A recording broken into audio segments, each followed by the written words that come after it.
luxury honestly is having the freedom to choose. And when you couple that with luxury living, honestly it's the freedom of choice, whether it's a workspace or a home or any other environment. Ultimate luxury is an environment that aids and assists in optimizing your idea of playtime, whatever that is. True luxury is that when you design a space which allows the person inhabiting the space to kind of be themselves, right? Anything which may border on absurd for other people, but is you. As designers, what we like to do is actually find customized solutions for the individual, understand the brief of the client, and convert that into specific solutions for that person.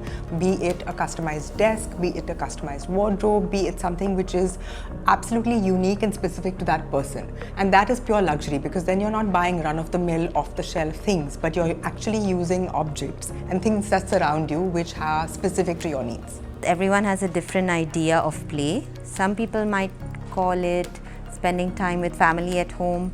Some people may want to play a sport. Some people want to entertain friends at home, or some people just want to relax by themselves. When you're doing luxury homes or offices, you want the ability to indulge and amplify the client's personality and their idiosyncrasy. So I think to me that is the epitome of luxury today.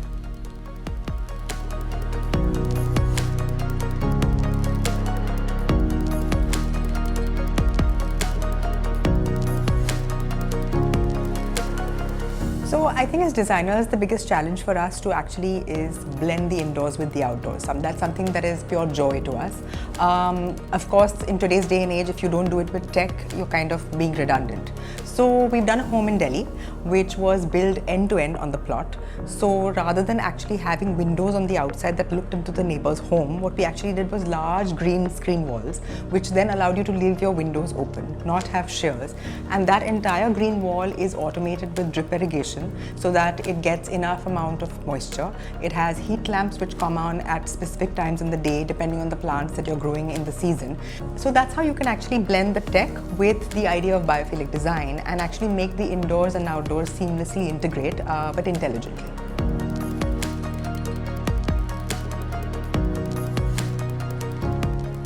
Preconceived notions. So when clients come with the idea that luxury means Italian stone, Italian furniture, branded products, the perception of luxury is very limited.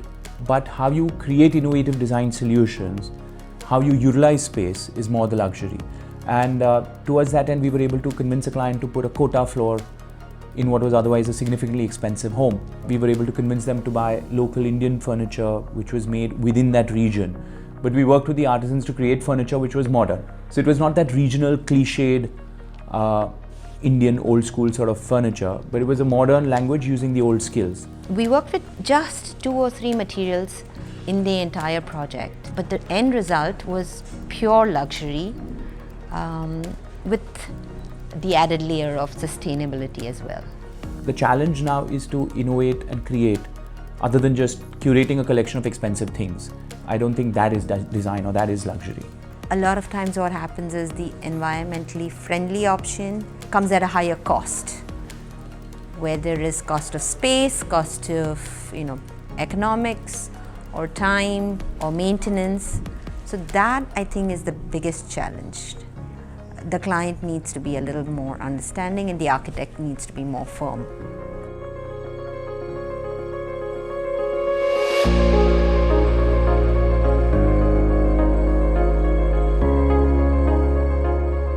If you're being a responsible citizen towards the environment, you want to consume less. So you want to consume what is necessary. The minute you go into luxury, it's a privilege. So it's automatically more than necessary. So the challenge is when, like we had a client who came to us and wanted to build a 65,000 square foot house because they could. So just by reducing that brief to become 30,000, agreed, it's still a big house, but it's not 65. So I'm consuming less.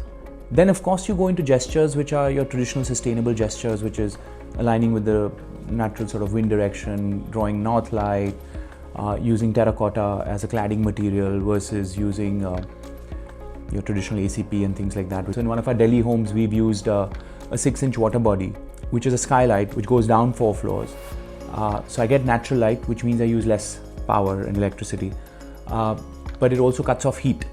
So I use less air conditioning. In terms of integrating technology with it, what we've done is we've put a sensor. So based on the peak sun hours, there's an additional blind which goes over the skylight. So there's filtered light through the blind. So that's how you kind of have technology which then works with an otherwise traditional gesture of a courtyard.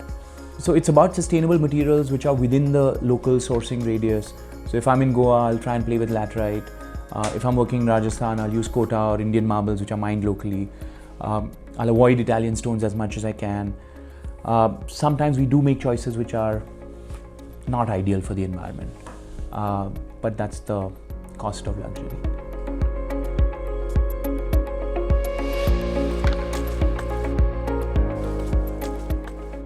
So for anyone trying to work in the luxury segment, for the young designers out there, I think what you need to do is to understand what luxury means to you, because it's very different, and then also take that definition forward onto your client, because you'll be designing for a specific end user. To understand and marry the thoughts between the two of you, because luxury to one may mean expensive watches, while luxury to somebody else might mean a fabulous sea view. So if you understand the definition of luxury between the two of you, I think you will achieve your goal seamlessly. Forget about the trends of today because they are already old news. Try and preempt the need of tomorrow. What I mean is, technology is constantly changing and luxury and technology go hand in hand. If you could be already 2 steps ahead of everyone else in terms of how the two can be used together in your projects, that's the only advice I could give. Blood and sweat. Work hard, put yourself out there every day, work at it, and don't say no to work. It may not be perfectly aligned with your vision of where you eventually want to land up, but everything's a stepping stone. And you'll be amazed at how unpredictable connections are made as you start walking down a particular road. Connections are not made while you're sitting at home and waiting for the ideal dream project to come into your lap. So put yourself out there, work hard, and things will fall into place.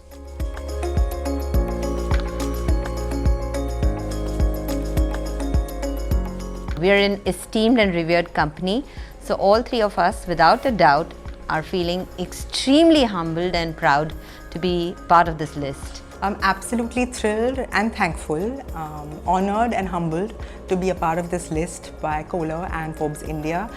It cannot be a greater feeling. So it's quite humbling and an honor, and truly a privilege to be a part of this list. So thank you so much.